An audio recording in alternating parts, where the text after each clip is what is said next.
Have you ever been disappointed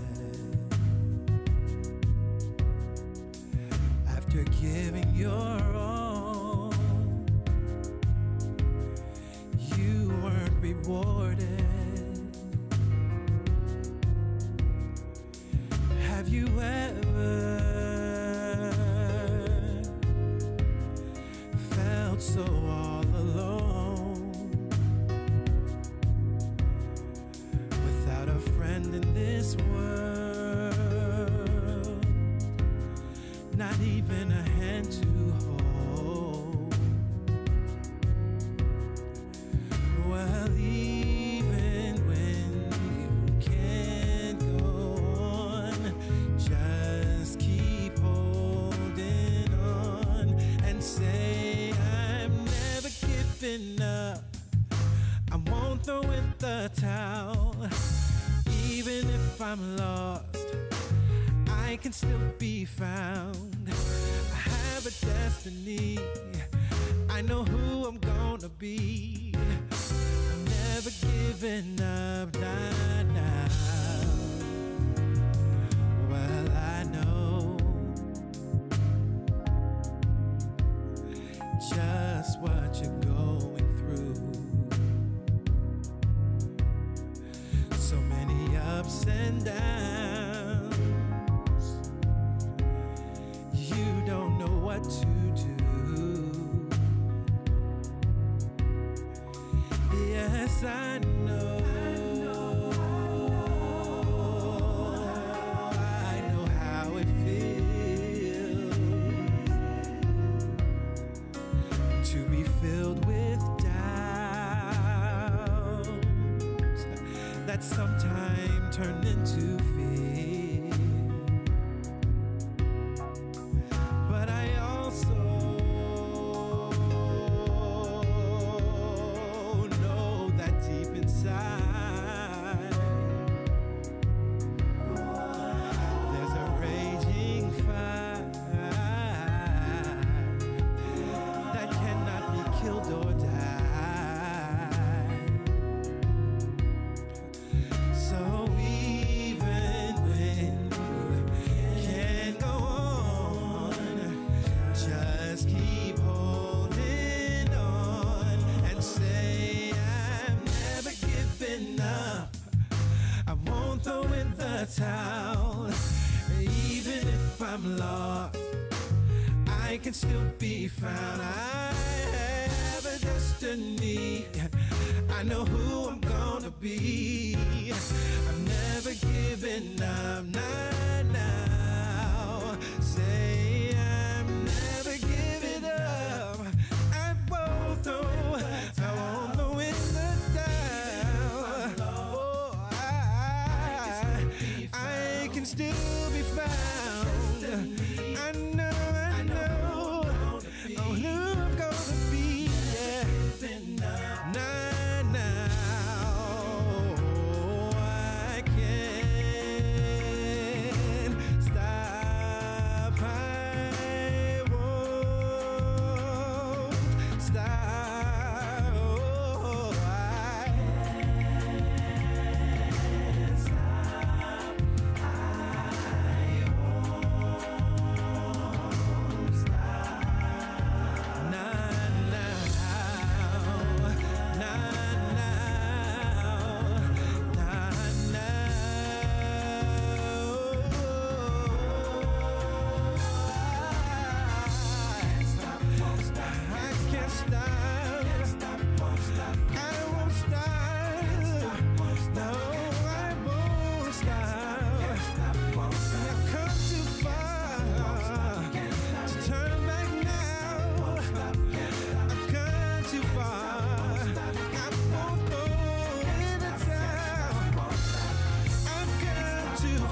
Have you ever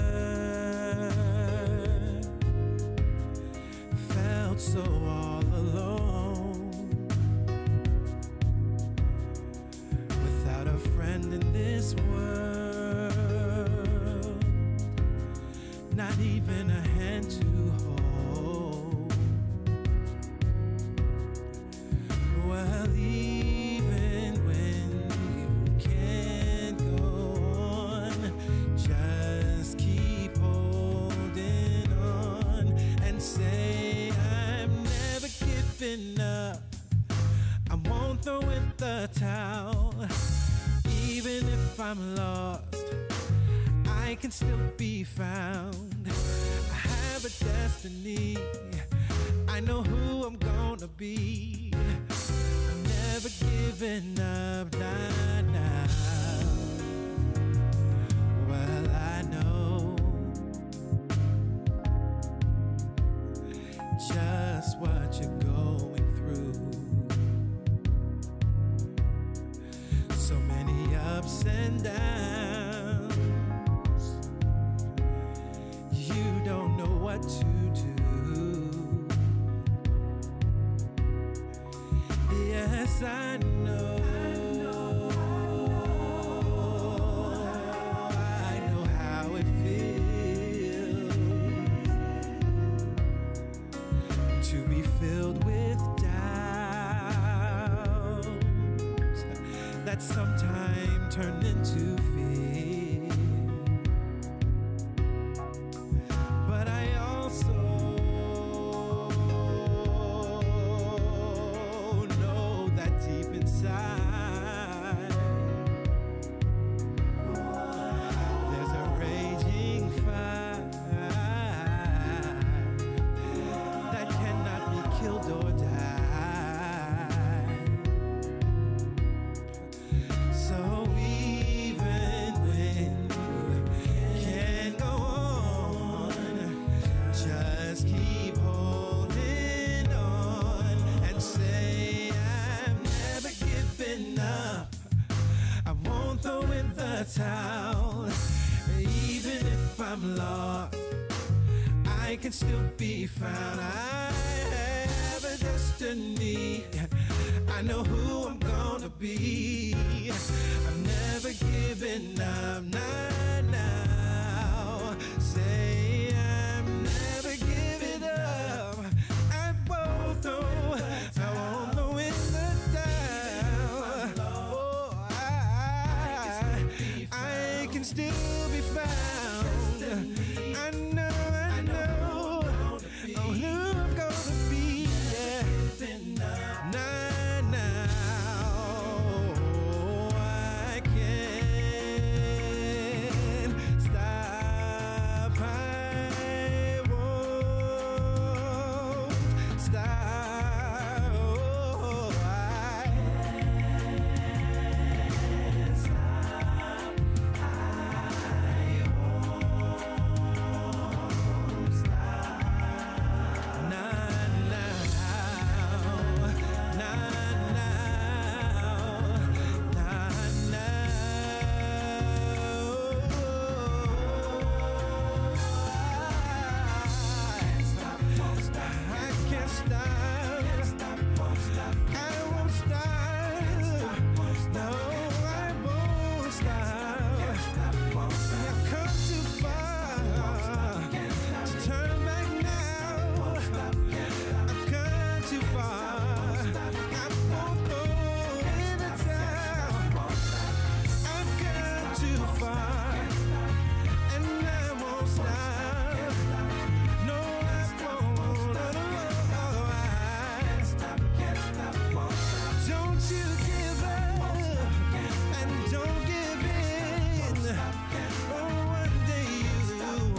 Have you ever been disappointed after giving your all? You weren't rewarded. Have you ever felt so all alone, without a friend in this world, not even a hand to hold? Well, even when you can't go on, just keep holding on and say, I'm never giving up. I won't throw in the towel. Even if I'm lost, I can still be found. I have a destiny. I know who I'm gonna be. I'm never giving up, nah, nah. Well, I know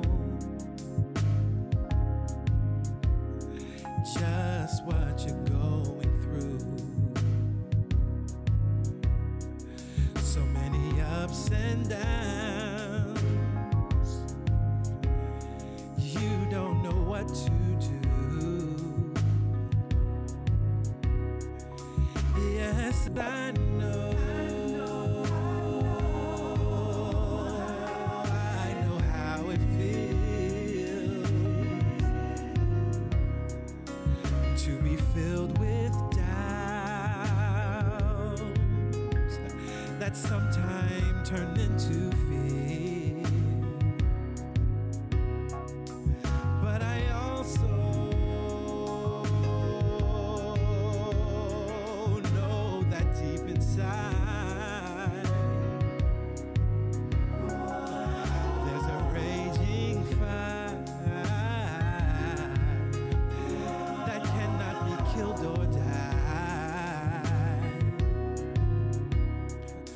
So even when you can't go on, just keep holding on and say, I'm never giving up. I won't throw in the towel. Even if I'm lost, I can still be found. I have a destiny. I know who I'm gonna be. I'm never giving up, not now. Say I'm never giving up. I won't throw in the towel. Oh, I can still be found. I know who I'm gonna be. Yeah. Nah, now I can't stop. I won't stop. Oh, I can't stop. I won't stop. Not now. Not now. Not now.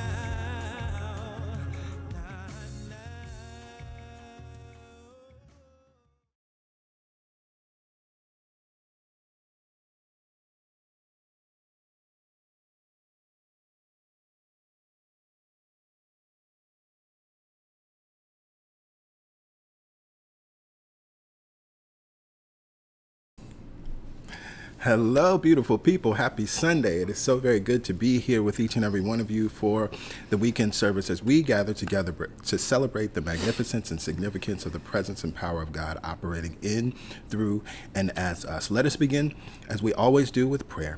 And I invite you to close your eyes and take a conscious breath in through your nose and out from your mouth.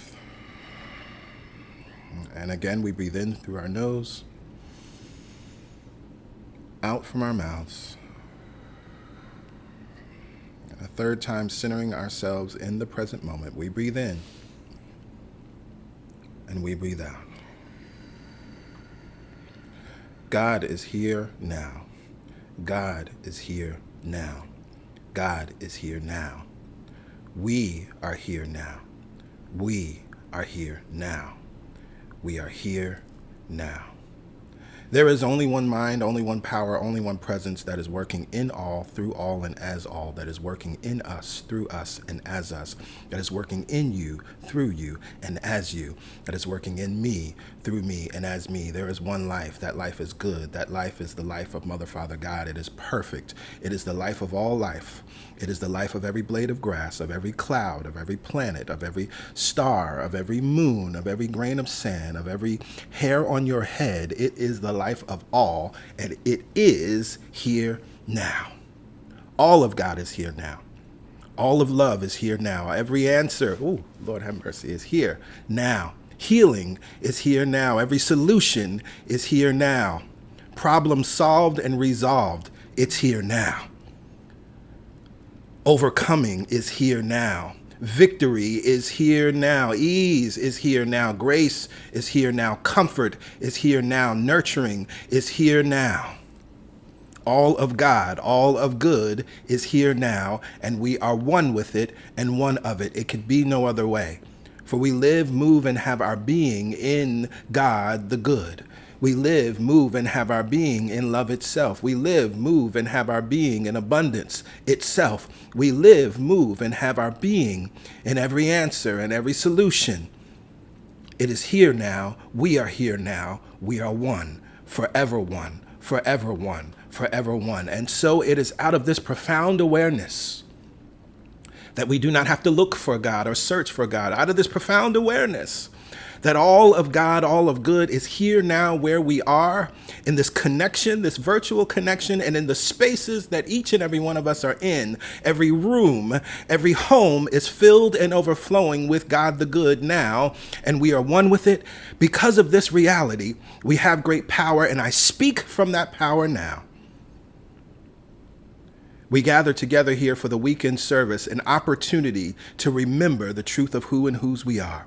An opportunity to reframe our thinking, an opportunity to be reminded of the truth of who and what we are, an opportunity to lean in to the reality that we are worthy, an opportunity to lean in and embrace and integrate and make real for ourselves the reality that we are sinless, that there is no thing judging us, that we were born worthy, we leave worthy, to lean into and embrace and integrate the reality that we are prosperous. God knows we're prosperous. We are prosperous and we are whole, perfect, whole, and complete. An opportunity to lean into and integrate the reality that we remain as God created us. Oh, what a wonderful opportunity it is to remember. Oh, what a wonderful opportunity it is to be reminded. Oh, what a wonderful opportunity it is to integrate these spiritual truths, these ancient spiritual truths, into the marrow of our bones and make them the truth of our very lives.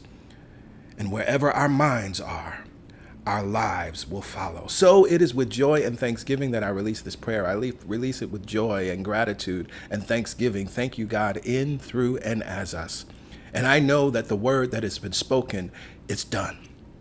I know that the word that has been spoken is now being responded to at every level of life, across every dimension of life, simultaneously operating with and for our good. So as it is done, we lift up our voices and say, Amen. Amen. Ashe. Ashe. And so it is. So it is. And so it must be. So yes, it yes. must be. Well, hello, y'all. Good morning, good afternoon, good evening, whatever time you're finding the stream. I know that it is good, and we are happy to be here with each and every one of you again as we gather for the weekend service to celebrate the magnificence and significance of the presence and power of God flowing in, through, and as each and every one of us.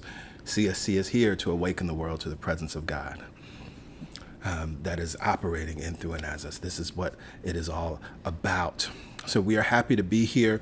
I want to share with you again, we're in the season of patience and having some technical issues today as we did last Sunday. So the connection to Facebook is not working properly this morning. We shared the link on our Facebook page to YouTube. So anyone, if you're able to and you know how to do it easily and effortlessly, we encourage you to share that YouTube link on your Facebook pages so that folks know, or you can just reshare the Facebook post from CSC so that folks know to come to YouTube. I don't think it'll affect a lot of people because most people actually watch on YouTube because it's a wonderful experience. But for those that are watching on Facebook, we want to make sure that they know where to go in order to access today's service. So with that said, I am happy to show some love and send some love to our first time guests. If you are joining us for the very first time, we're so happy that you're here. We again send you love, and we are confident that something will be done, something will be said that will support you in living an empowered life, living your greatest life, that you will walk through this week looking, feeling, sounding, and most importantly, thinking differently. Because of course, where your mind is, as I said earlier in the prayer, there your life will follow. And so as a first-time guest, we'd love to stay in touch with you and let you know, keep you abreast of what's happening at CSC. What you see here on your screen, and you'll see it later throughout the stream, this is how you access your digital connection card. Just text the word welcome to that number, 347-472-1078. And you'll receive a link to the digital connection card. Click that link, enter the information. The most important piece of information is your email address. Right? So if you just click the link, it captures your phone number. But actually, in order for you to be on the mailing list, and again, there's a legal requirement around that, you have to provide your email address to opt in. And so we need that information. If you don't add any other information, all good. Once you add your email address, then indeed you will be on our mailing list. You'll receive our weekly email that goes out on Fridays. It has pertinent information that you will need and want to have close at hand in your inbox so that you can make use of it going forward. But again, most importantly, we're happy that you're here and we're confident that you will receive something powerful. So with that said, let's get into our news and updates for today, and then we can move forward with the meditation, the music, and the message. See, I don't think we have many news and updates today. The first and most important update is that CSC will be closed. We will be closed next Sunday and next weekend for the Labor Day holiday. So we trust that you will spend this last weekend, official weekend of the summer, in any way that feels good to you. We, as pastors, always say, do as we do, not do as we say. And so we are very intentional about rests and breaks. And we take these collectively because we want the entire community to also take rests and breaks. That's very, very, very important. And so we trust that you will do something in this coming weekend that will support you in rejuvenating, renewing, and refreshing. Every Wednesday morning, we gather together for the Momentum Prayer Call at 7 a.m. Eastern Standard Time. You see the information here. It's very easy to connect. Just dial the number, enter the access code, and wait. We begin with a reading, oftentimes from the Daily Word or other texts, and then we pray. It only takes about 10 minutes. It's a wonderful way to create momentum for your Wednesday morning and for the middle of your week. It's also a wonderful way to continue the momentum that we create here on Sunday. So we encourage you to be there live, put it in your calendars, set an intention to be there. If you're unable to attend live, every prayer is recorded. And so you can use the playback number that you also see there on your screen and enter the access code, wait, and the most recent prayer will play. If you have a prayer request, we encourage you to send in that prayer request to prayerchampions@celebrationsc.org. That email is received by our prayer champions. It is also received by Pastor Yolanda and myself. We are always holding the community in prayer collectively. That is something that we have committed to. But we recognize that you may have a specific prayer request. And so we're happy to stand with you. We're happy to know the truth with you. We're happy to speak the word of truth with you, whether it's a prayer request on your behalf or a prayer prayer request for someone else, someone you know and love and care about. Does not matter who it's for, we stand with you. We encourage you that as you are sending the prayer request, to always see it as a process of releasing. To quote Florence Scovel Shinn, I cast this burden on the mind of God, right? And I go free. And so sending in a prayer request is not casting this burden on the mind of the prayer champions or Pastor Yolanda or myself, or, oh, they know how to pray, I don't know how to pray, so let me reach out to them. That's not what this is about, right? It's actually, we're locking arms in collective knowing, and we are casting the burden on the mind of God, recognizing that it is not any one of us that does the work. But it is recognizing that we believe and know that there is a power and presence that we choose to call Mother, Father, God that is operating, that we have the opportunity to align with and work with. And so that's what we're doing. We're working with the law, and we're happy to lock arms with you in that powerful knowing. Again, you can send that email to prayerchampions@celebrationsc.org. We encourage you to invite folks to the live stream. Anyone that is, as I say each week, we are looking for those that are looking for us. You may know someone who is into and some of the things that we teach and talk about here at CSC. Send them a link to a sermon, send them a link to the meditation, send them a link to a song, and let them know about this good thing that's happening in Brooklyn. We recognize that there are so many that have been asking for something like this, have been asking for a community like this, and simply did not know it was available. But we are here, big and bold, and our arms are wide open to welcome more folks into the community, because God's community excludes no one. We are in our 10th year, and as we celebrate our 10th year, we're highlighting a series of the month each month. And so this month we're highlighting Beyond Survival, which is from May of 2018. This is a powerful series that is inspired in most parts by the work of Dr. Joe Dispenza. There's some wonderful sermons there. I encourage you, if you only watch one, I believe it's the second week, Let Us Go to the Other Side. It's a wonderful sermon that's really all about the mindset that needs to be available as you're going to move through change. Because there's, as Joe Dispenza writes about it, there's this river, right? He writes about it in his book. There's a sort of a river that we're crossing, right? And all kinds of things may happen in the river. Right, we know that, and many times we avoid even getting in the water because we're thinking about all that's going to happen in the river. But the mindset that we must actually hold is, let us go to the other side, as Jesus said. So you're not even thinking about the middle. You know where you're going, and so your focus is only on that goal. Really, really powerful when we think about transformation, physical transformation, healing, whatever it may be. Encourage you to check that out. And you can find that on the homepage of our YouTube channel. And that completes our news and updates for today, which means we have the wonderful opportunity to go within as we are led in the meditation experience by Pastor Yolanda. Well, it is time. It is time to release all of the past. It is time to be very present with ourselves and with the truth. It is time to let go of what you might think are the worries, the doubts, the fears, and even in your mind, the mistakes. For in the mind of God, there is no mistake. It created something amazing when it thought you. When it decided that there needed to be a presence, that a space, an energy that you occupy. That was not an accident. That was a true creation. That was an intentional creation. And as we've been thinking about and affirming and decreeing and declaring all month long, I am as God created me. I may have been birthed through my parents, but there is a knowing and there is a mind that created me. It is not bound to DNA. It is beyond DNA.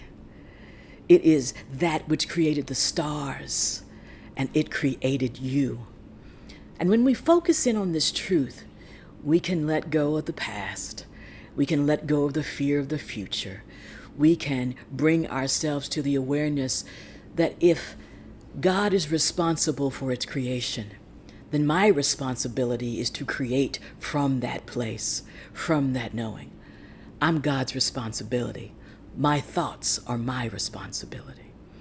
God takes care of me, and I take care of creating thoughts that go forth with power, grace, and ease. I am as God created me. Let that sink in. It's not just another thing to say. It is a thing to embody. That knowing restores us to our right mind. That knowing restores our body, our relationships, our world. I am as God created me. Like Reverend Michael says, God didn't make no junk. And if God thought you, and if you exist, you matter. Your presence matters, for you are as God created you. In meditation, we don't just say the words. We experience the meaning underneath the words, the energy in back of, beneath, behind the words. You may have studied all kinds of sacred texts, and that's beautiful, but it is the knowing, the integration, and the living from the knowing that allows it to be true for you. So let's do that now. Let's prepare ourselves to go within. Let's prepare ourselves to experience God within ourselves for ourselves. Go ahead. Look around the room. Notice where you are. And it's important to bring yourselves right into this body, into this space, underneath the sound of my voice, to be very present and to know that you're safe. And from this place of safety, plant the palms on the tops of the thighs, noticing the contact, palm to thigh, and allow your eyelids to close. And let's just breathe in here for a few moments, a few breaths, noticing how the breath is moving, just like the breeze that rustles the leaves, that moves the trees, that moves the clouds. The breath, a gift to you, is operating on your behalf.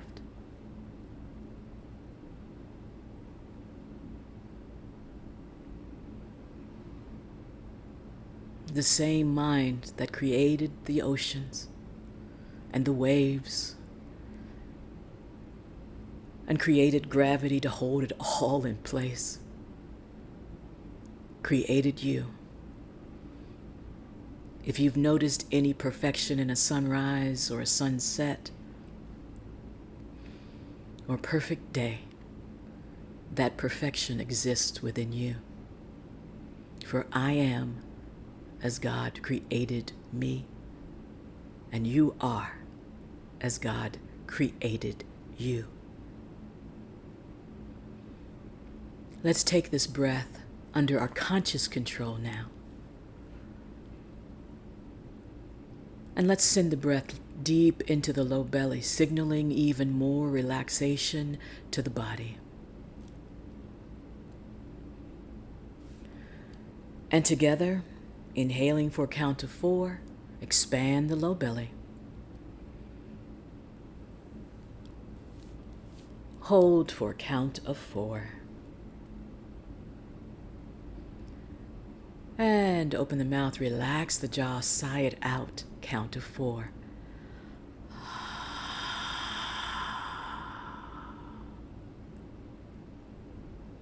And relax for a count of 4. Inhaling again, deep into the low belly, count of 4.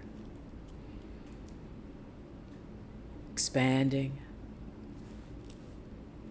Hold for a count of 4.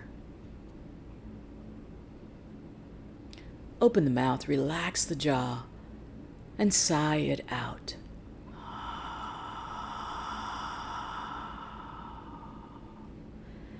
and relax into the silence.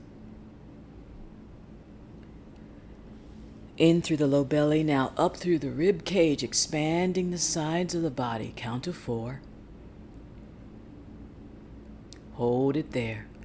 Count to 4. And without collapsing, sigh it out.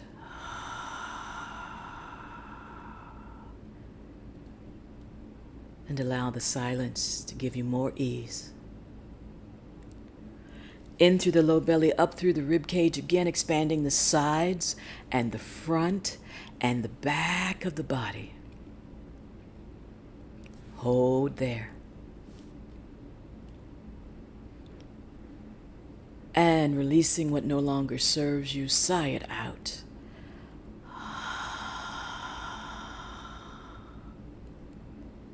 Relaxing in the silence. In through the low belly, up through the rib cage now, allowing that energy and that breath to rise to the heart chakra, center of the chest. Hold it there. And sigh it out.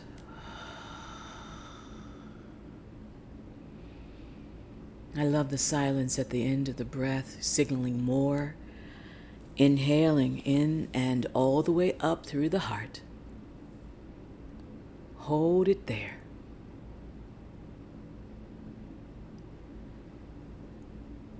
And releasing the breath, sigh it out.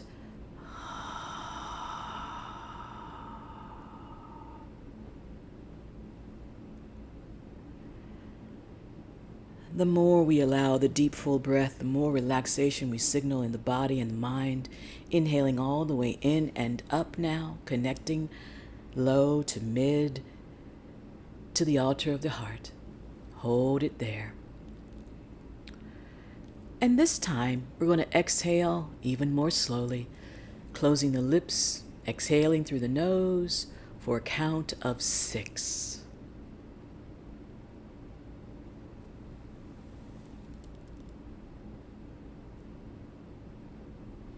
Let's practice a few rounds of that deep inhale and exhale in and out through the nostrils.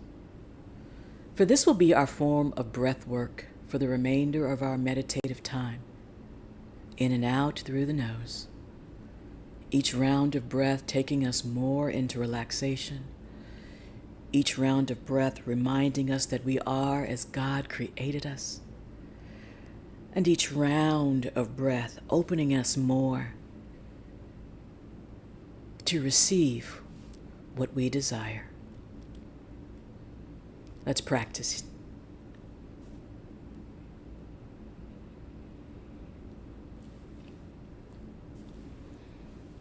As we breathe in and out,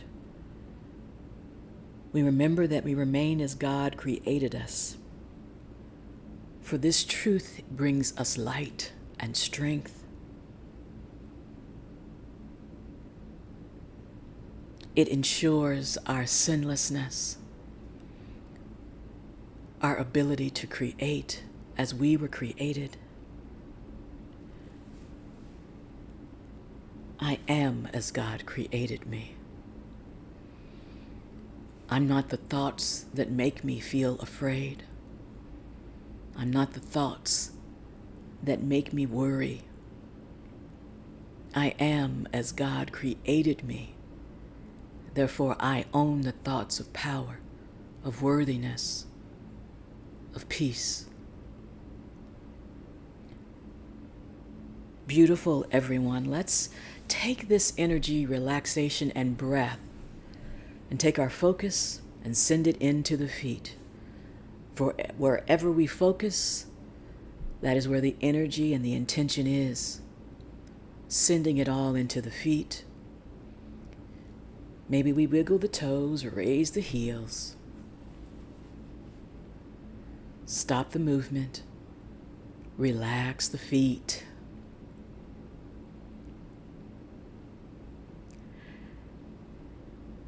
Maybe you notice a tingle underneath the soles of the feet. Allow that energy now to flow up through the soles of the feet, across the ankles. Relax the ankles.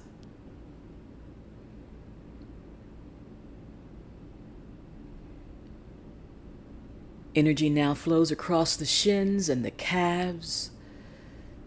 Again, we surrender to this knowing that this energy that we are as God created us. Relax the shins and the calves.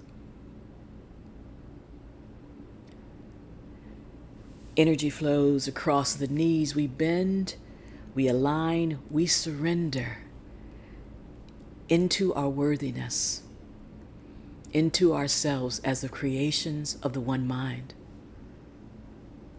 Relax the knees. Energy flows across the thighs, the glutes, the hamstrings. If you notice any tension there, send the breath there. Relax the thighs, the glutes, and the hamstrings. In fact, surrender the lower half of your body into the place where you are seated. It can hold you, for it is supported. I am as God created me. No struggle involved in that. Just an awareness. Letting that energy that's gathered at the base of the spine now travel upward. Kundalini rising, that energy rising.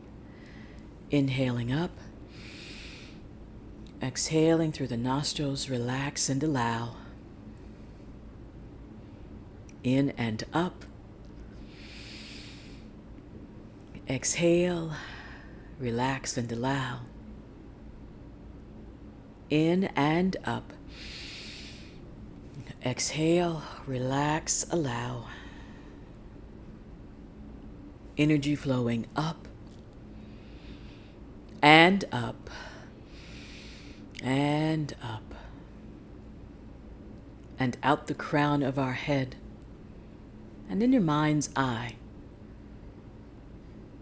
Feel the energy gathered above you, and in your mind's eye, notice the connection, sending it out to those in need. Those who need to be reminded that they are as God created them, and that love is present where they are.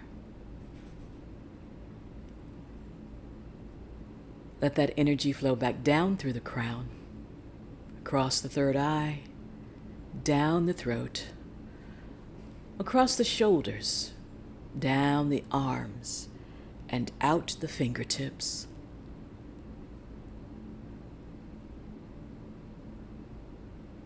Scan your body one last time, noticing anywhere that there still feels heaviness or tension. Send the breath there. You may turn the palms down or turn them up to receive more, whatever feels right to you. As we prepare for our silent time, the mind may wander. The mind may go to and fro. It's okay. The mind is just doing what the mind does. When you become aware that the mind is wandering, lovingly, gently bring it back to our affirmative thought. I am as God created me. I am as God created me. I am as God created me now.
With your eyes still closed,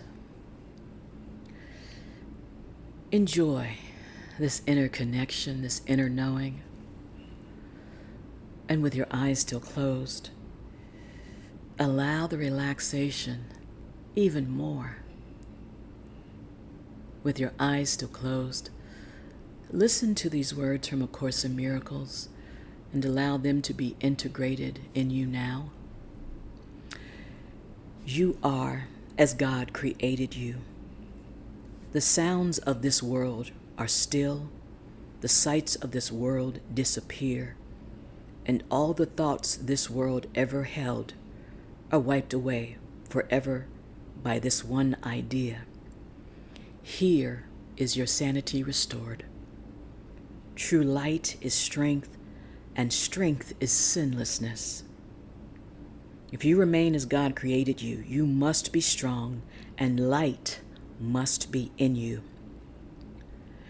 God ensured your sinlessness must be guaranteed by the strength and light as well.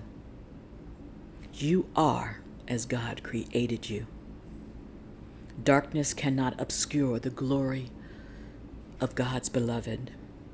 You stand in light, strong in sinlessness, in which you were created, and in which you will remain throughout eternity.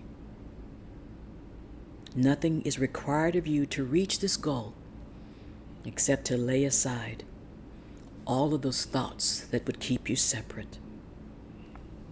I am as God created me, and you are as God created you. Let's bring this knowing back with us now.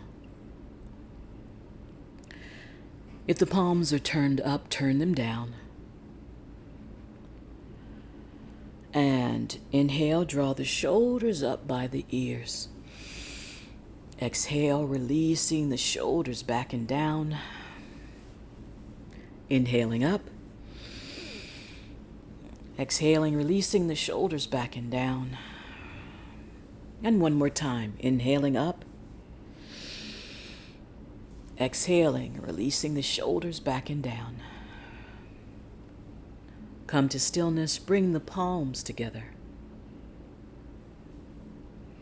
Touching the thumbs into the sternum, bowing the chin towards the fingertips.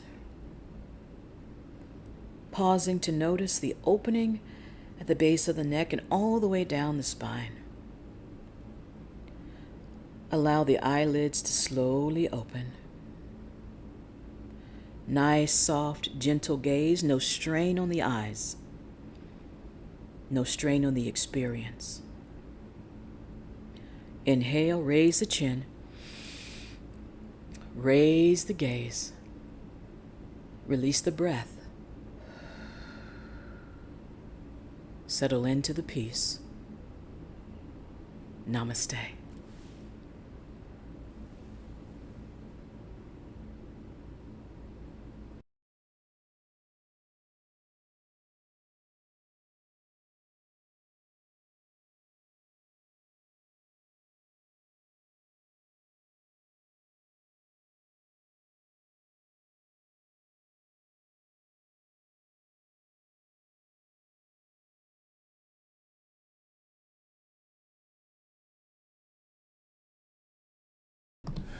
Yes, yes, namaste.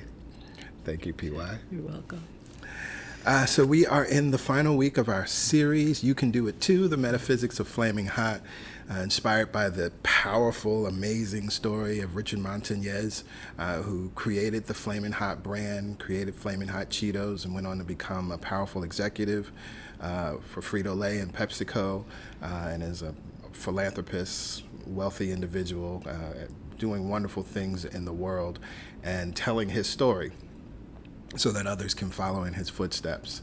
And so we've been looking at some principles that we can glean from his life story. And so I'm looking forward to closing out that series today. But of course, first we're going to hear from Soul 21. There's a song I mentioned in last week's message that I thought it was so appropriate that we hear this song today. We actually haven't, in the time that we've been 100% virtual, we haven't heard this song. So it's been many years. And so I trust that it will meet you where you are. As I shared last week, this song was first the words of spirit to me as I was deep in fear, doubt, and worry. But as I love to say, when fear speaks first, make truth the last word. And so this song was the last word, and I'm grateful for it. It's an eternal reminder. So we'll hear from Soul 21, and I will meet you on the other side with today's sermon entitled, Let's Get On to Some Action.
This is the voice of Spirit that's speaking to you.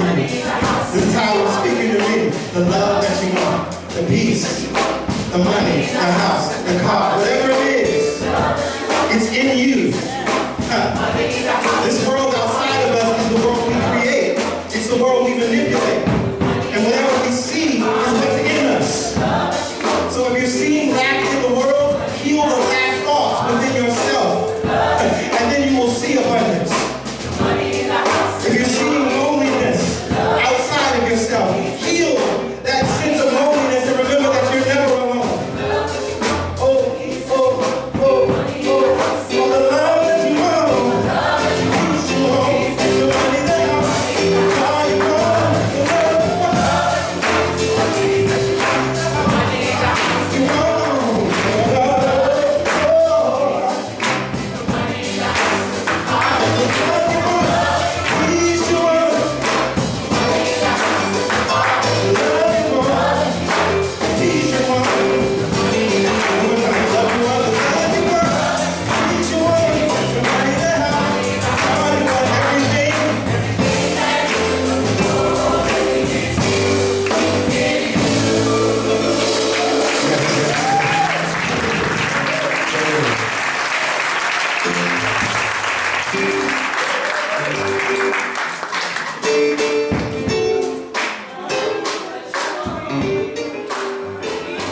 Yes, yes, yes. The love that you want, the peace that you want, the money, the house, the car that you want, everything that you've been looking for, baby, it's in you. In you. Well, thank you, Soul 21 and the CSC Band, for that awesome song. It always brings me joy. I'm so happy to be here with each and every one of you. Again, good morning, good afternoon, good evening, whatever time it is that where you are right now as you're watching this, I know that it is good. So we are wrapping up our series today. You can do it too. The metaphysics of Flamin' Hot, and as we always love to do, I want to review where we've been in the preceding week so we can use that information as we move forward with this week. So we started in week 1 with golden disadvantages, which is embodied in something that Napoleon Hill teaches in Think and Grow Rich, where he writes, within every setback or obstacle or disadvantage, there is a seed of an equal or opposite or greater advantage or benefit. And we talked about the idea that this is something that Richard Montagnez embraced and embodied.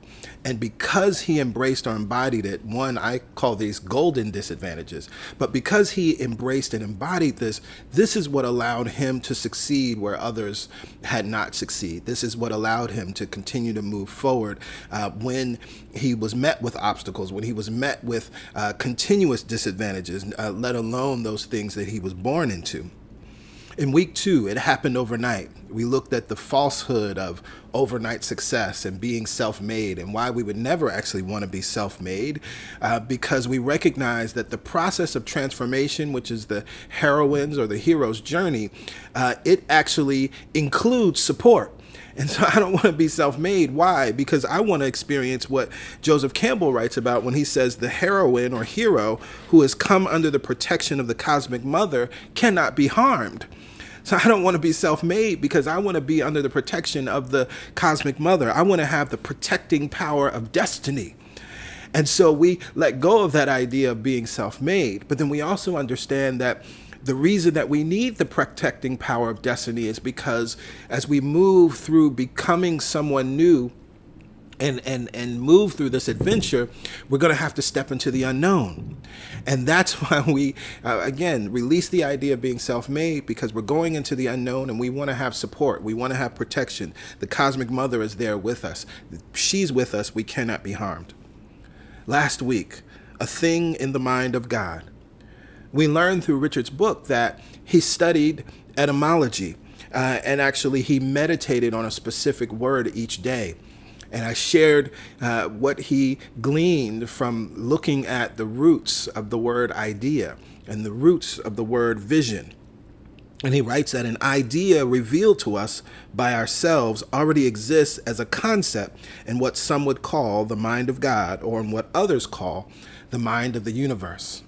And so, of course, as we read that, we know we're in very familiar company. As I shared last week, this echoes practical New Thought teaching, right? This echoes the words of Ernest Holmes and so many others. We recognize that this is the truth, that there is one mind common to all, that we all get to make use of. It is no respecters of person. We must simply believe that it is. And this is what Richard Montagnez, he came to the realization of it. And coming to that realization is what prepared the soil of his mind to then receive the God idea, which was Flamin' Hot Cheetos. And of course, last week we talked about God ideas as well. I encourage you to tap into that message. And so as we close this series out, there's a quote that came back to my mind. It's a favorite quote that I've used in the past, but it came to my mind related to this. I think it's important. And it's also a quote that you wouldn't expect to hear it from this source. But our dear elder brother, our dear ancestor, Malcolm X, in 1964, in his famous speech, A Ballad or the Bullet, he says something in that speech that's very interesting. That's very much New Thought. And it reminds me, as we talk about so often, that New Thought is everywhere in society. It always shows up, right? And of course, in the Black experience, from Marcus Garvey to Malcolm X and on and on and on, we see the roots and fruit of New Thought, how it shows up in particularly in the United States, right, in American thinking. And so Malcolm X said this: once you change your philosophy, you change your thought pattern. Once you change your thought pattern, you change your attitude. Once you change your attitude, it changes your behavior pattern. And then you go on into some action. So my question for us today as we close out this series is, how do we use all that we have learned and gleaned from the life of Richard Montañez, all that we have discussed throughout this month? How do we go from just being inspired by the story of a janitor who became a top marketing executive to actually taking the principles that fueled his success and apply it to our lives? Well, see, this is why the quote from Malcolm X came back to me, because Malcolm X gives us a wonderful path to follow. 1, change your philosophy. 2, change your thought pattern. 3, change your attitude. 4, change your behavior. And finally, 5, get on into some action. So let's get into some action today. Can we do that? Let's get to some action. Now, not just any kind of action. We're not just going to run out doing stuff. Right? Because we think we're inspired. If we run out and doing stuff, we're really being motivated. We're not inspired. But we're going to use and get into some inspired action. And so the first thing, when we hear the words of Malcolm X, we hear change, change, change. Okay? The other thing that we're going to discuss, which is important as we look at Richard Montañez, we're going to look at habits. Habits are the spark that turn to a blaze. And finally, we'll take inspired action. Change, change, change. Change your philosophy, thought pattern, attitude, and behavior. This is what Richard Montañez had to do and continued to do throughout his story. We see this in the movie and we read it in the book. In fact, this is what the heroine's or the hero's journey is. See, we must be willing to become the thing we desire. One of the ways that people miss it, and I missed it for so long in my life, and when I got it, it was transformative. We think that we're trying to acquire things or acquire an experience. But at the moment that you declare or decree that you will be, that you will do, that you will have something, what you are also decreeing is, I am willing to change. I am ready to change. You're saying to life, transform me. We must be willing to transform. We must be willing to get in the cocoon, the chrysalis, to step into the unknown. And here's the good news. You are never alone. God is present in the mystery. God is present in the unknown. God is present in the unfamiliar. God is right there as you take each step. This is why it was important for us to talk about in the previous week this idea of the cosmic mother, that the hero is under the protection, the heroine is under the protection. You are under the protection of the cosmic mother. And when you're under the protection of the cosmic mother, which is another word and term for God, a term that I actually love, when you are under the protection of the cosmic mother, you cannot be harmed. Why? Because it's the protecting power of destiny. See, there's something within you. Let's think about it for a second. There's something within you that is potential that wants to come out and express as you. Just as we know, we look at a seed and we know that there's potential in that seed to become the oak tree, to become the orange tree, to become the apple tree. So we are the same. And the thing about it is, when the seed or you are willing to go into the ground and be transformed, you are protected by destiny. You are protected by the sun and the soil and the water and all of the elements and all of the things that are required to support you in unearthing that thing which is in you only as potential. We know how beautiful sunflowers are, but a sunflower seed is simply the potential of that flower. And what I'm saying to you is that the beauty of those sunflowers, it's present within you. It wants to express. But we have to be willing to step into the unknown. When you are willing to do that, there's something powerful.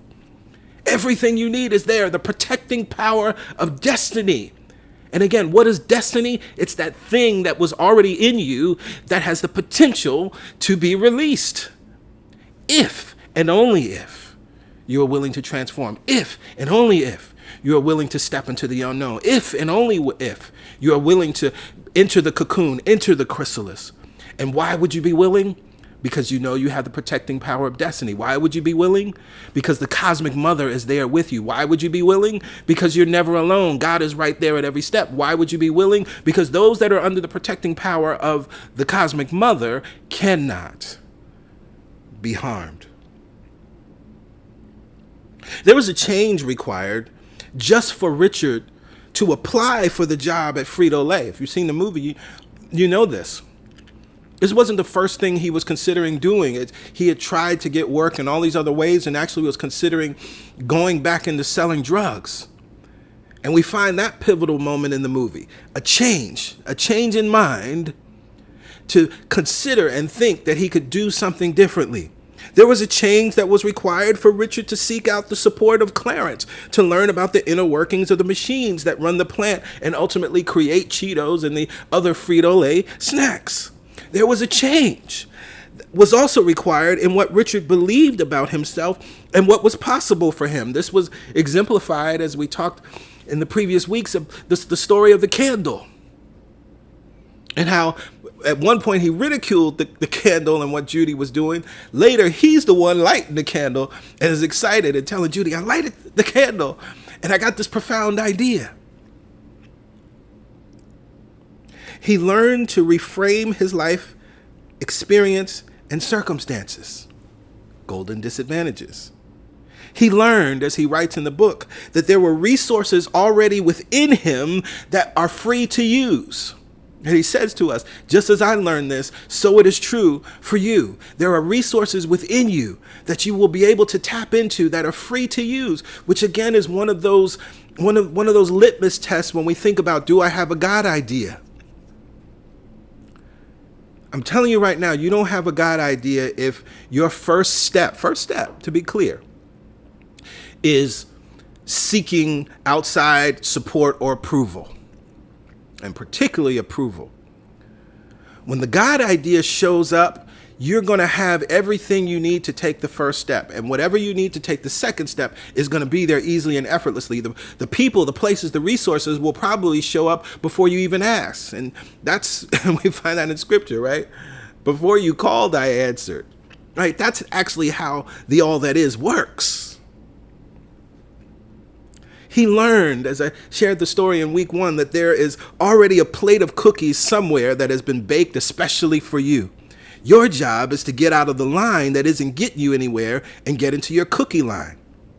That story about the cookies is about a change in behavior. Get out of that line that ain't serving nobody. Get out of that line that ain't serving you. Change, change, change, change. I was reminded of my good friend and brother, Oheni Savant, the genius creator, hip-hop artist, producer, musician, videographer, and more and more. He and I, as friends, we've always encouraged each other, and in our younger years, we would talk for hours and hours, and we were kind of dreaming, right, our lives and talking about the things that we wanted to do and thinking about the state of the world, and we often reflect on how where we are now is so powerfully a reflection of the things that we were dreaming and imagining and talking about as brothers. But one of the things that we used to say to each other, we used to use the phrase, which I learned this as a kid, don't start nothing, won't be nothing, was a precursor to a fight. Right? So it's like, look, don't start nothing, won't be nothing, don't mess with me, and then you won't get none of this smoke. Right? That's how we used to use it as a kid. Don't start nothing, won't be nothing. But we flipped it from this consciousness of creating. If you don't start nothing, there won't be nothing. And this is really the truth of how it works. And that starting something is the willingness to change, right? Think about it. The starting of the process, as I always come back to the seeds, right? If you don't plant the seed, you can never get the outcome. If I don't plant the sunflower seed, I can't get the sunflower. It's impossible. Don't start nothing, won't be nothing. And so it's important then that we understand what the starting looks like. And the starting is the planting. It's not the doing, right? It's like I got this grand idea for a business and already you trying to, set up a table somewhere and sell stuff. No, no. Plant yourself. Transform. Be willing to transform, because that's what this idea is here for. This idea is here to transform you. So will your transformation be uncomfortable? Yes. Will your transformation be unfamiliar? Yes. But your transformation does not have to be hard. I was reminded of it's a sermon. It was many Decembers ago. I think it was 2019 or 2018.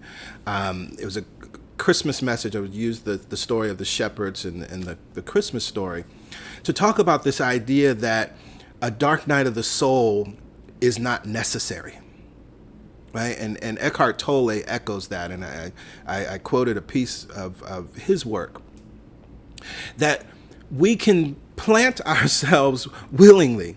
Will it be uncomfortable? Yes. Will it be unfamiliar? Yes. But it doesn't have to be hard and painful. See, we make it hard, and that's an indicator of our resistance to the process.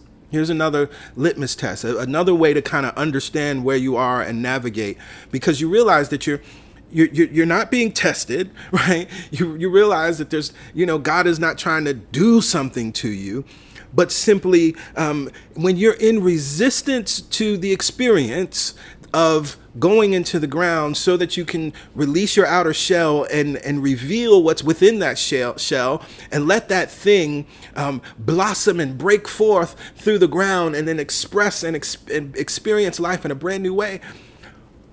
What humans have called hard and what humans have even started to expect as pain, because there's some teachers out here that teach the pain process like pain is necessary. What I'm telling you, it's not necessary. It being hard is not necessary. And to the extent that it's painful, to the extent that it's hard, what you can know to be true is that, I'm in resistance. And so then that's your question. It's like, okay, well, I want ease. I'm not experiencing ease right now, or it feels hard. And I believe that it doesn't have to be hard. I believe that a dark night of the soul is not necessary. So somewhere in my mind, in my thinking, I am in resistance to being in the soil or going into the soil or transforming in general. The more that we learn to say yes, say yes, say yes, and swim in yes, as PY and I love to say, the easier the process of transformation will be. And the only reason that PY and I swim in yes is because we've learned the pain of the other way. That's all. And we have also had the benefit of, when I just say yes and say yes and say yes and say yes and live in yes and swim in yes, things flow. Will it be uncomfortable? Yes, I can't take that away from you. Will it be uncomfortable because it's unfamiliar? Yes, I can't take that away from you. But again, discomfort or being uncomfortable is different than pain and it being hard, because again, when it's painful and it's hard, that's when we as humans, then we start to think that we're being tested. Then we start to think that God is mad at us. Then we start to think that other people are special. Then we start to think that something is wrong with us. As PY so brilliantly said today during the meditation, right? I am God's responsibility. My thoughts are my responsibility. All this process is doing is bringing you back to your responsibility. Your thoughts, your thinking, your resistance, which can be released. So there's another sermon that came to mind, again, a December message series, Your Prayers Have Been Answered. And one of might have been the first sermon in that series, is titled, But I Don't Want to Change. And what I talked about there is that when we pray, whatever the prayer is, which is, again, just sending out a desire for something that we want, what we're really signaling to life is, I want to change, because prayer happens through us, right? Prayer happens when we listen and when we welcome everything in. So because answered prayer happens through us, that means we have to change. But so often what we are doing, we're like a sunflower seed out here in the world. If we anthropomorphize a sunflower seed, and it's looking at these magnificent sunflowers like, oh yeah, I'm that, and I want to be that. But it refuses to get into the ground. It just keeps talking about, I'm manifesting my sunflower life. I'm in my sunflower season. You can't get in your sunflower season if you don't get in the ground. If you don't allow that process, if you don't allow that shell to break open. And one of the interesting things is something that came to my mind as I've been preparing for next month's series. But when I think about this process of transformation, for me, I think it's one of the reasons that I enjoy that I was born under the astrological sign of Cancer, because of something that the crab represents. Now, next month, we're going to talk about what the snake represents, because we're going to be dealing with the Garden of Eden and Adam and Eve and all that stuff. But the crab does something powerful, right? Over and over through its lifetime, it releases its shell. Over and over throughout its lifetime, it basically goes through a death and resurrection. And that really is the cycle of all of our lives. I was scrolling through Apple Music yesterday and looking at songs, and there's this one section that has albums, 5 years ago, 10 years ago, 20, 30, 40, 50. Marvin Gaye's Let's Get It On album, the 50th anniversary of that album is this year. And so I started to go back like 20 years specifically. And it really took me back to, I was like, my life was completely different, and I was a completely different person at that point in time in my life. And I saw certain albums and certain songs that I used to listen to back then, or that were hot and popular on the radio. And I was like, I'm not that guy anymore, right? Not about the music. I mean, most of the music I still love. But in the sense of, I think of the life that I was living. I think about the thoughts that I was holding. I think about the resistance that I was swimming in versus swimming in the yes, right? I think about where there was the possibility for me to get in the ground, and I got partially in. I put a toe in, and then I maybe got all the way in, then got scared and jumped back out, right? All of these things. Our lives, there is a requirement for us to be willing to go through a type of death and resurrection over and over and over and over and over and over again. And yes, that word death may sound harsh, but when you think about it, the life that you want is the opposite of the life that you're living, which means the life that you're living has to go away. Right? That's the end, right? If you don't want to use the word death, right? Every ending indicates a new beginning, but you must allow the ending. The consciousness and experience of the seed, the shell, what's wonderful about seeds, I mean, we can enjoy seeds in that expression. Pumpkin seeds are delicious. Sunflower seeds are delicious, right? There are other seeds that we can eat. Actually, quinoa is a seed, right? So we know that, that there's a life and experience. The seed life is wonderful and necessary, but then it too must end to make way and room for the new beginning. And so this is why we have that powerful quote from Malcolm X: change, change, change, change. I hope y'all are hearing this. I hope y'all are getting this. I trust this is meeting you where you are. I trust that it's challenging you, right? It's time to stop swimming in resistance and start swimming in the yes. Yes to the transformation. And so after the change, we got to talk about habits. And habits are like a spark that turns into a blaze. Last week, we learned about one of the habits Richard formed. He meditated on a word each day. The two words shared in the book, as we talked about, the word idea and the word vision. But beyond understanding what these two words mean and applying the wisdom to our lives, which is what last week's sermon was all about, there's something more important here as we get into some action. Habits are sparks that become the blaze. And just like a fire must be tended to, hello, somebody, this is what our daily habits are doing for us.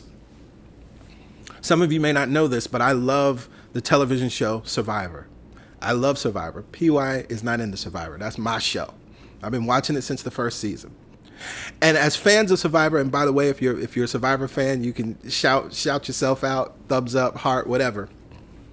But as fans of Survivor, one of the things that we all know about and love is the fire challenge. The fire challenge is something that everybody prepares for. One, you got to learn how to make fire, but particularly not just for the survival at your camp, but also because you may have to use this, and this could be the difference between you taking second or third place or actually winning the $1 million. And so the fire challenge, you're giving everything you need, as Jeff Probst tells us, everything you need to make a fire.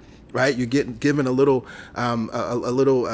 kindling, some sticks.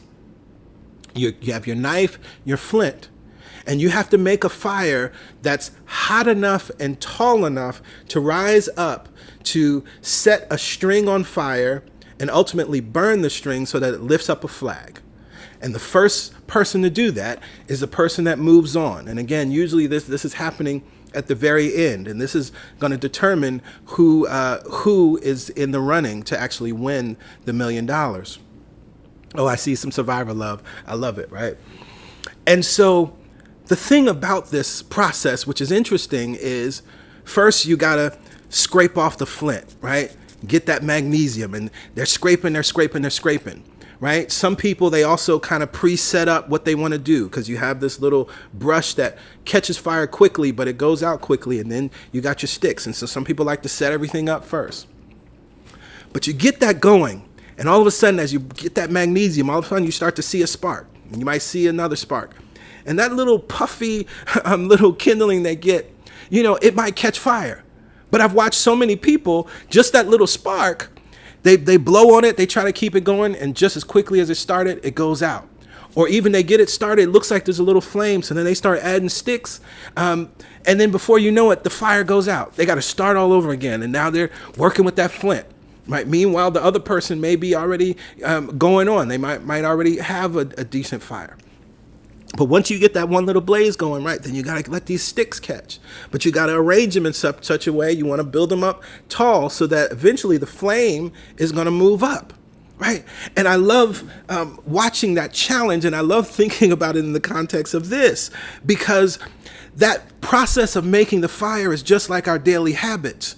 And again, what did I say? I said a fire must be tended to. See, you can't get away from daily habits. And here's the thing. We all have daily habits. The question is, are your daily habits supportive of the life you're co-creating, or are your daily habits maintaining the life you want to change? Lord have mercy. Take a breath. I'm sorry. I just got in somebody's business. I just got all in somebody's business. It's interesting because we talk about daily spiritual practice not being an option. And of course, we teach the 5-5-5 and all of that wonderful stuff. The truth is, every single being on the planet has daily habits. So the question is, are your daily habits supportive of what you say you want to be, do, and have? Are your daily habits supportive of the goals that you say you have, the goals that you've chosen for your life? Or, if you're honest with yourself, are your daily habits actually supporting and maintaining the life that you say you don't want? Take a breath. Are your daily habits maintaining your current circumstances? Or are your daily habits building the new life you desire? The question is, which fire are you tending to? Because yes, it's true, as I use that metaphor, and if you've never seen it, I encourage you all to Google it, find it on YouTube, the visual of watching that fire challenge on Survivor, because I think having that visual will really help you to think about all of the things that are required to tend to get a fire started and then tend to it so that it becomes a blaze. And again, in truth, some of us have a blazing fire of things that are actually the opposite of what we want. We're tending to a fire that is burning and heating something up, but it's not the life you want. And so we have to have daily habits. I love that Richard Montañez shared with us one of his daily habits, a very beautiful and powerful daily habit, because it reminds us that you don't succeed without daily habits that support you in where you want to go. Change. Change your philosophy. Change your thought pattern. Change your habit. Change your behavior. And then go on into some action. Habits are how you support and sustain these changes. This is why your 555 daily spiritual practice is critical. This is why we gather together for the weekend service here at CSC. These two things alone support you in changing and or maintaining the change. And so then finally, we talk about taking inspired action. And immediately as I thought about this, it took me back to one of my favorite texts and one of my favorite ways to talk about this. I've shared this in several sermons. I'll probably share it in several more sermons before I leave this planet.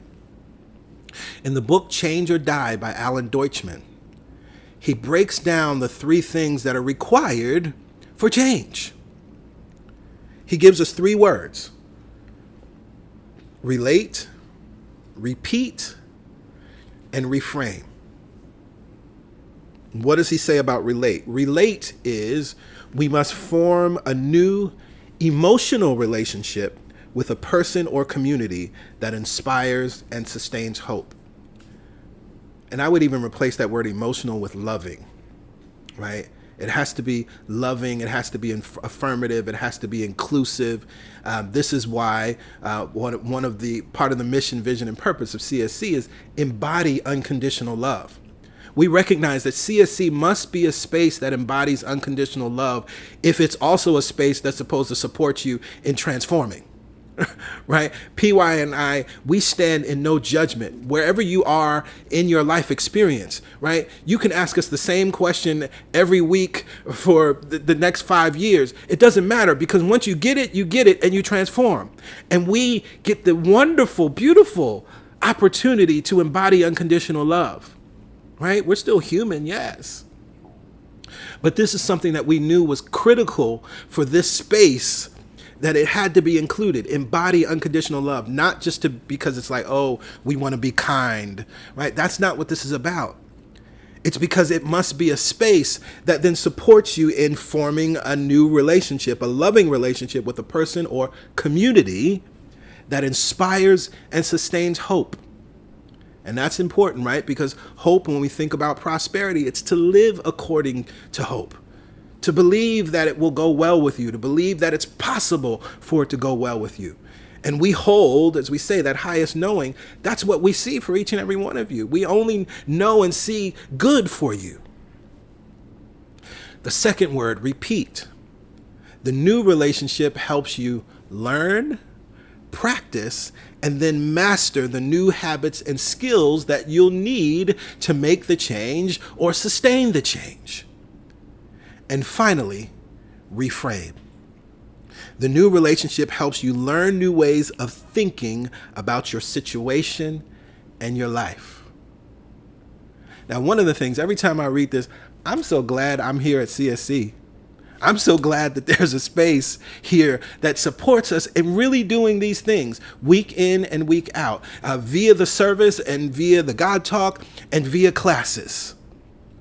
It's so powerful to have something like this in our lives, because there aren't a lot of communities, if we think about it, that really support us in doing all of those things. There are many communities, that use shame and blame and guilt to inspire change, right? That use fear, particularly in the spiritual communities, fear of some future burning in hell to inspire change and transformation, right? They use comparison and fear. Oh, you're not giving at this level. And they do that to inspire change. But when we look at the life of Richard Montañez and his story, we see all of these components in place. I think my favorite one is to look at how relate plays out in his life story. It showed up in many different ways. The relationship he formed with Clarence, his mentor, who supported him in actually moving from a janitor to a machinist operator. The relationship he formed with the PepsiCo CEO, Roger Enrico, who saw the good in him, who saw that he was a seed planted in the soil to become the sunflower. He saw that he wasn't just a seed. And he saw that he had put himself in the process, right? And recognizing that, he's like, come forth, sunflower. Come forth, sunflower. The new relationships he formed with his coworkers at the plant were also inspirational and also helped him learn a new world and navigate a new world he had never been in. Again, under the protection of the cosmic mother, under the protection of destiny. But the most important relationship, when we think about relate, the most important relationship that Richard so wonderfully created and encountered is his relationship with his wife, Judy. Judy is the one that ignited his faith. When he brought his new ideas to her about the Flamin' Hot Cheetos, he writes, he said, she did not laugh. Judy even helped him fill out his application to apply for Frito-Lay.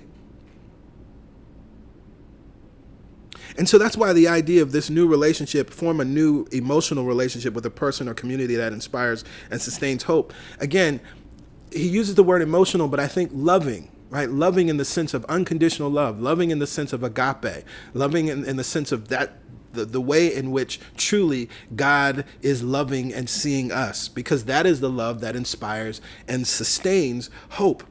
That was in his relationship with Judy, and he talks about her over and over and over and over again throughout the book. Repeat.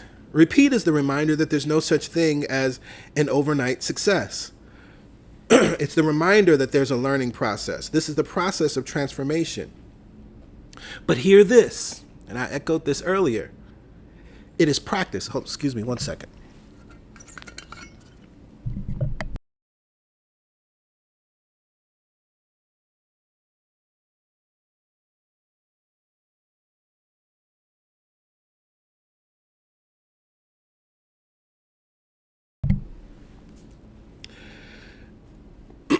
It's a process of transformation.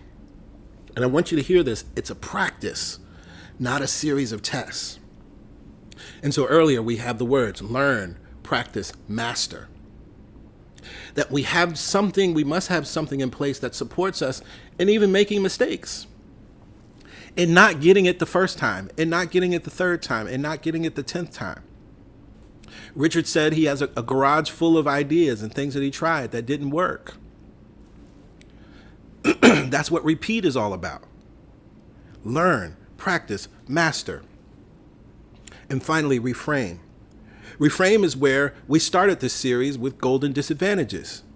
In every setback or obstacle or disadvantage, there is the seed of an equal or opposite or greater advantage or benefit. He writes in the book, for anyone who thinks you have to start at the bottom and claw your way to the top, I say, I didn't start at the bottom. I started at the beginning. Reframe. This is a skill that you must learn, practice, and master. This one skill is often the key difference between those who succeed and those who simply dream of succeeding. Because without this skill, you are still living in the land of powerlessness. Learning to reframe is taking back your power. Learning to reframe is sitting back in your throne. So here we have it. Change, change, change. Change your philosophy, change your thought pattern, change your attitude, change your behavior, then go on into some action. Habits are what support us in making these changes. Habits are like a spark that turn to a blaze, just like the fire challenge in Survivor.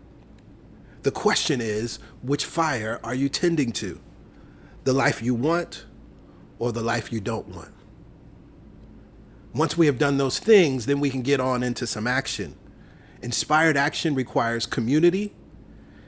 Inspired action requires a space to learn, practice, and master new habits and skills. Inspired action requires learning to reframe and see the golden disadvantages in our lives. Otherwise, we remain powerless with no agency in our lives. Richard's message to us explicitly and implicitly is you can do it too. Richard's story reminds us that God ideas are here and available to those who are receptive and willing to receive them, those that are receptive and willing to step into the unknown, those that are willing and receptive to do something you've never done before, those that are willing to receive support and know that being self-made is a lie. Richard's story reminds us that massive life transformations are available to those who are willing to change, form new habits, let go of their former ways of thinking and being, and believe that it is possible, as he writes, not only to survive, but to thrive. The large part of any inspired action that you take will be the inner work or inner focus. That's the realm of cause. That's where the controls are. So often I said you get an idea and then you're going out, setting up a table, trying to sell something. Have you done the inner focus and the inner work first? That's where you think about all these things that we've talked about. It's an inner activity that's required. Just as, again, the seed into the soil. That's the place in the space that we don't see. And because of what happens where we cannot see, then it expresses out as something brand new where we can see. So my friends, the opportunity is here to go and do likewise. You can do it too. You can do it too. Yes, you can do it too. You can do it too. To that reality, let us all say, amen, ashe. And so it is.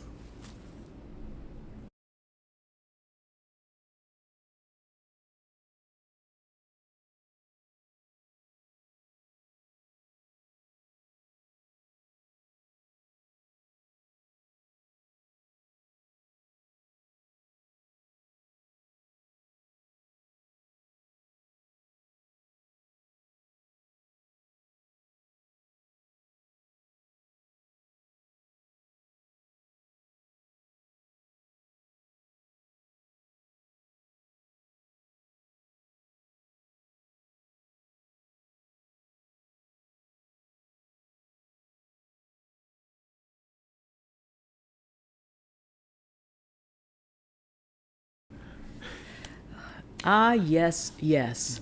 Yes. Ah, great message series. Absolutely. You know, many times we have these abstract ideas about spirituality and we are teaching these concepts, but to have a real life example of how to apply, of how that it can work and that you can do it too, please come back to this message series. There's so much goodness in here. Ask yourself, what fire are you tending? Lord have mercy. And it's no heat, no judgment. No. It's what fire are you tending? And if it's the unwanted fire, I was going to say a bad word, put that fire out. Yeah. And that's the thing. If you don't tend to it, it's going to go out. Hey, Look how life works. look how you are supported by Divine Mother. It's going to go out. It'll go out. You ain't got to do a whole bunch. You ain't got to, oh, Lord, the fire is the wrong fire. You just shift your focus of attention to that which is desired, and you start to build that fire, right? Beautiful message, powerful message series. You can do it too. How many times do we have to look into this camera and tell you? You can do it too. Yes. It's not for the special, right? You can do it too. Yes. In your life, in your way, in what is wanted by you, you can do it too. Absolutely. Thank you, PG. Oh, thank you. Thank you. Well, as you can see here on your screen, it is time for giving.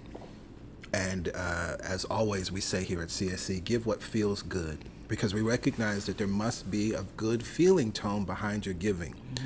Any other feeling, any sense of obligation, any shame, any guilt, any fear, doubt, worry, so many of the ways that we've been taught to interact with money Yes. and circulate money. The thing is, yes, CSC will receive whatever that amount is, but we recognize that there's a cycle, there's giving and receiving. And so unfortunately on the receiving end, you will be planting the vibration of your giving, not the dollar amount.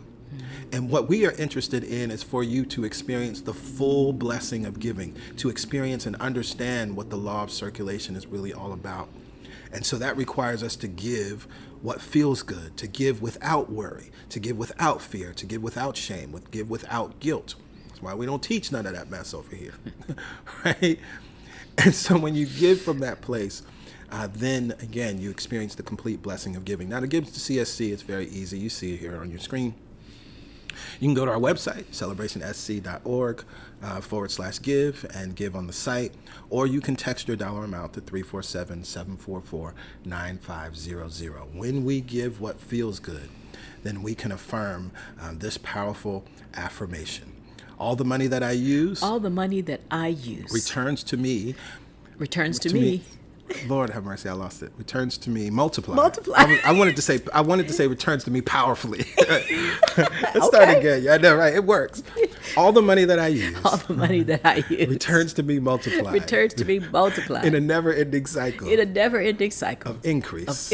And enjoyment. Yes. We thank and bless the memory of our ancestor, Reverend Ike. That affirmation comes to us directly from him. Powerful pioneer and teacher. We stand on his shoulders, and we're grateful for his work. I recently was revisiting, through a friend of ours, revisiting some stories about Reverend Ike, so he's kind of front in my mind. We're grateful for him. And so to that truth we say amen. Amen. Ashe. Ashe. And so it is. So it is. So it is. Well, beautiful people, we are so happy to be here with you, and we've completed another powerful series. Looking forward to where we're going. Next month in September, we're going to do a Reimagine the Bible series. It's necessary to do some things there, and I'm looking forward to that. Of course, next Sunday, we will not have service. CSC will be closed for the holiday weekend. We trust that you will have an awesome time and enjoy yourself. We're looking forward to enjoying our time off as we'll be headed out this week. And we trust that you will have an amazing remainder of your Sunday. We love you. We bless you. We appreciate you. Continue to thrive. Continue to be the worthy beings that you are. Absolutely. Continue to tend to that fire. Yes. And let that other fire go out. Yeah. It was going to go out anyway. Might as well let it. Yes.